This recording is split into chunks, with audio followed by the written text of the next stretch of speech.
The next day, Li Ru entered the palace to meet Dong Zhuo and said, "Today is an auspicious day. You can give Jiao Chan to Lu Bu." Dong Zhuo replied, "Lu Bu and I are like father and son. It's not appropriate to gift her to him. I'm already forgiving his past mistakes. Just convey my thoughts and comfort him." Li Ru tried to persuade Dong Zhuo not to be blinded by a woman. Dong Zhuo's face darkened and he snapped, "Would you give your wife to Lu Bu? Don't speak another word about Jiao Chan or I'll have your head." Li Ru had no choice but to leave. Looking up at the sky, he sighed. "We're all going to die because of a woman."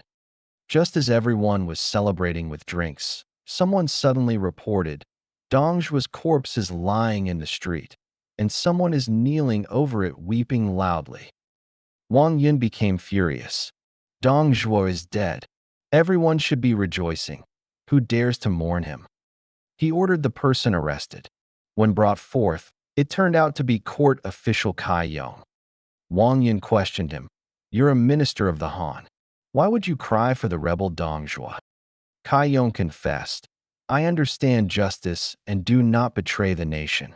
I merely shed tears for the gratitude he once showed me. I'm willing to accept punishment, but please allow me to continue writing the Han history as redemption. It would be an honor." Many officials, recognizing Cai Yong's talent, pleaded on his behalf. Grand Tutor Ma Rixi also tried to persuade Wang Yun, saying that Cai Yong was a rare talent, and his historical writing was of national importance. He was also famously filial. If he were killed now, public support would be lost. But Wang Yun said, "Back when Emperor Wu spared Sima Qian, the resulting histories all criticized the court. Today the dynasty is weak. We can't allow cunning men to control the pen and slander us later." Ma Rixi had to withdraw and told others privately, "Wang Yun may doom his lineage. Good men are a nation's backbone, and its institutions are its framework. Lose them both, and the nation won't last."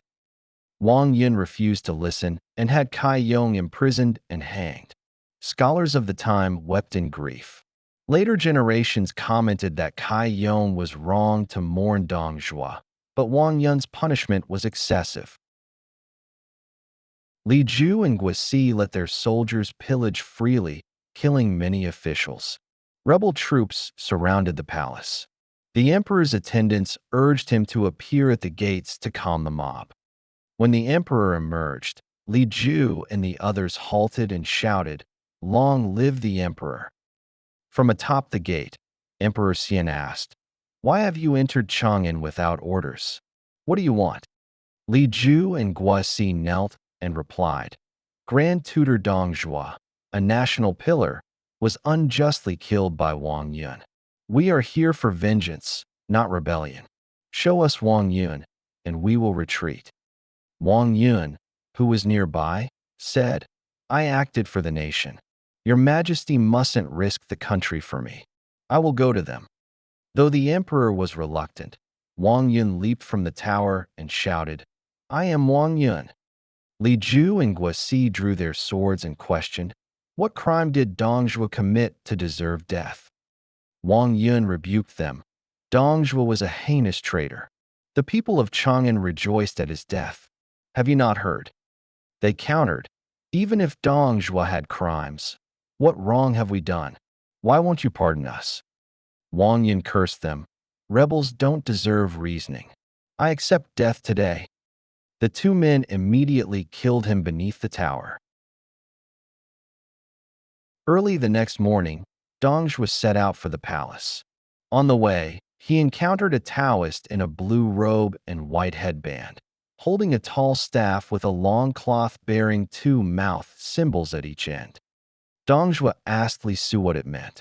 Li Su replied, "It's the sign of a madman."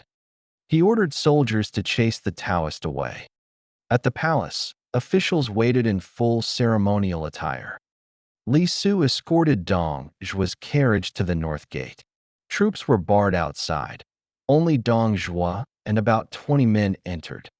From afar, they saw Wang Yun and others holding swords by the palace doors. Dong Zhuo asked Li Su, "Why are they holding swords?" Li Su didn't answer and pushed the carriage forward. Wang Yun shouted, "The traitor is here. Where are the guards?" Over 100 armed men rushed in to stab Dong Zhuo. His armor protected him, but he fell injured. He shouted, "Where is Lu Bu?" Lu Bu appeared and declared, "By imperial order, traitor, die." He stabbed Dong Zhuo in the throat with a halberd. Li Su swiftly cut off Dong Zhuo's head. Lu Bu held up the decree and announced, "Dong Zhuo has been executed by imperial command. All others are absolved." The soldiers cheered, "Long live the emperor." On his return to the capital, Dong Zhuo was escorted grandly. Before 30 miles, one wheel of his cart broke, so he switched to horseback. 10 miles later, his horse broke its reins. He asked Li Su what it meant. Li Su flattered him, "You're leaving the old behind and embracing new glory." Dong Zhuo was pleased. The next day, a fierce wind and heavy fog appeared. Dong Zhuo asked what that signified. Li Su said, "You are about to become emperor." The heavens herald it with red light and purple mist. Dong Zhuo was delighted. Back near the city, all officials greeted him. Only Li Ru was absent, claiming illness. In his mansion, Lu Bu came to offer congratulations. Dong Zhuo said, "I will become emperor. You'll be supreme commander of all forces." Lu Bu bowed in thanks. That night, the wind carried children's voices singing. Endless green grass. 10 days to divine. Life shall not align. The melody was haunting. Dong Zhuo asked Li Su what it meant. Li Su interpreted, "The Lu clan shall perish, the Dong clan shall rise." Wang Yun, hearing that the Shiliang troops were coming, consulted Lu Bu. Lu Bu dismissed them. "They're nothing to fear." He led Li Su into battle. Li Su charged first, but met Niu Fu and was defeated. That night, Niu Fu launched a surprise attack on Li Su's camp, inflicting heavy losses. Li Su fled back to Lu Bu. Enraged, Lu Bu executed Li Su and displayed his head. The next day, Lu Bu fought Niu Fu again and routed him. That night, Niu Fu conspired with his aide Hu Qir, saying, "Lu Bu is too strong. Let's hide our treasures and flee with our loyal men." Hu Qir agreed, but murdered Niu Fu during their river crossing for the jewels and offered his head to Lu Bu. When Lu Bu learned Hu Qir had killed for gold, he executed him as well. Lu Bu's army then met Li Ju's. Without waiting for formation, Lu Bu charged and routed them. Li Ju retreated to a mountain base and conferred with Guisi, Zhang Ji, and Fan Chou. They agreed, "Lu Bu is brave but lacks strategy. We'll guard the valley and harass him daily. Guisi will flank like Peng Yu did to Chu. Zhang Ji and Fan Chou will lead assaults on Chang'an. Lu Bu can't defend both fronts and will be defeated." All agreed to the plan. Wang Yun and Lu Bu plotted to assassinate Dong Zhuo. Lu Bu confided to Wang Yun that Dong Zhuo had taken his woman. Wang Yun feigned shock as Lu Bu recounted the events. Wang Yun called Dong Zhuo a beast and lamented Lu Bu's humiliation. Lu Bu, enraged, swore vengeance. Wang Yun encouraged him, saying helping the Han made him a true loyalist whose name would be remembered. Lu Bu took a blood oath. Wang Yun thanked him and warned strict secrecy until action was arranged.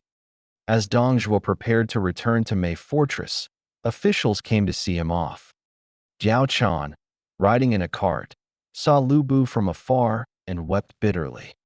Lu Bu, standing on a hill, gazed wistfully. Wang Yun approached and spoke with him. Lu Bu expressed sorrow over Jiao Chan.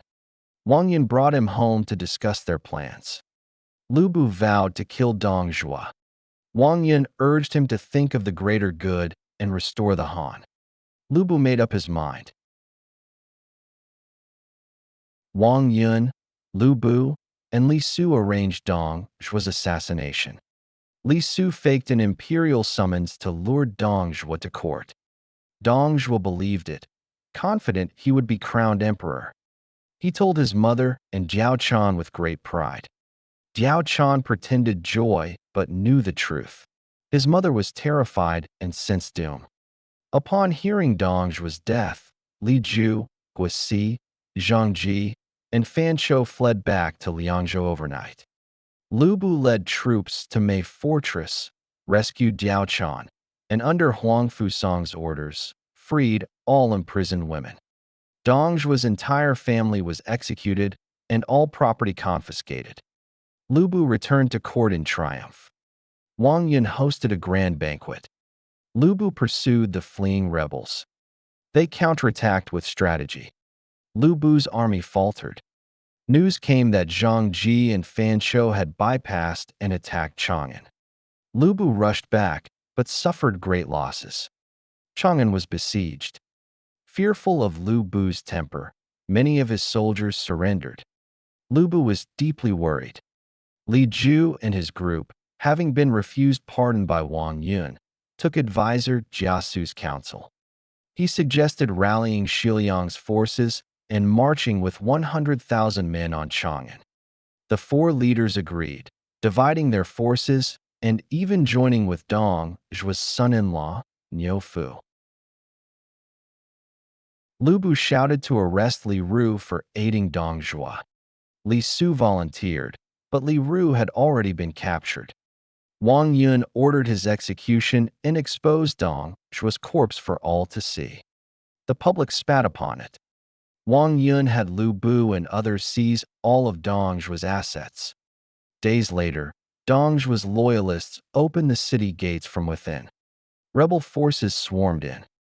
Outnumbered, Lu Bu urged Wang Yun to flee. But Wang Yun refused, saying, "I will die for the nation without regret." Lu Bu escaped with a few followers to join Yuan Shu. Wang Yun and officials devised another plot. Li Su was to lure Dong Zhuo with a false edict and kill him at the court gate. Li Su swore loyalty to the plan. Once the rebel army captured Chang'an, they killed Wang Yun and slaughtered his entire family. The people wept bitterly. Li Ju and Guisi declared, "We've come this far. If we don't kill the emperor now, when will we?" They charged into the palace with swords drawn. The court descended into chaos once again. What fate awaits Emperor Xian? Find out in the next chapter. Summary. This chapter details how Wang Yun and Lu Bu collaborated to assassinate Dong Zhuo, with Jiao Chan's plan playing a critical role. After Dong Zhuo's death, Wang Yun purged his faction but failed to show mercy to talented men like Cai Yong, losing public support.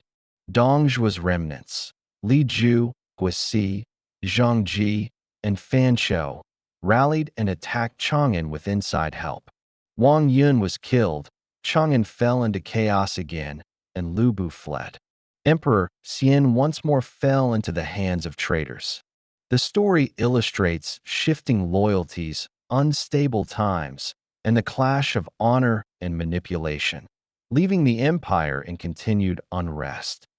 Historical notes.